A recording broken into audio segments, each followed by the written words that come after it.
আমার জীবনের সবচেয়ে কষ্ট, সবচেয়ে দুঃখ এবং মৃত্যুর আগেও আমি স্মরণ করব, আমি ভারতে আমি এতবার গিয়েছি, কিন্তু কখনো আমি কোনো রকম কষ্ট বোধ করিনি।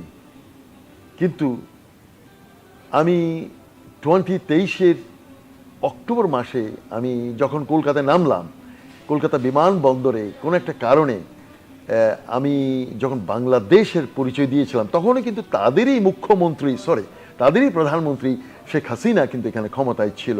কিন্তু আমার পাসপোর্টের কোথাও কিন্তু বাংলাদেশ লেখা নেই, কিন্তু আমার অস্ট্রেলিয়ান পাসপোর্টের কোথাও বাংলাদেশ লেখা নেই।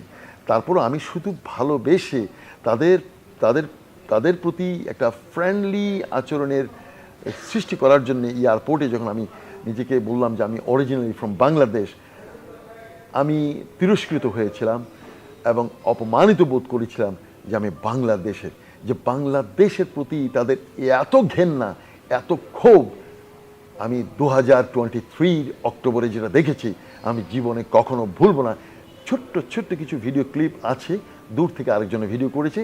কখনো কেউ যদি দেখেন, কখনোই আপনি সেই দাদাকে বা কলকাতাকে আপনি বুকে আর টানবেন না। এটা ছিল আমার তিক্ত অভিজ্ঞতা।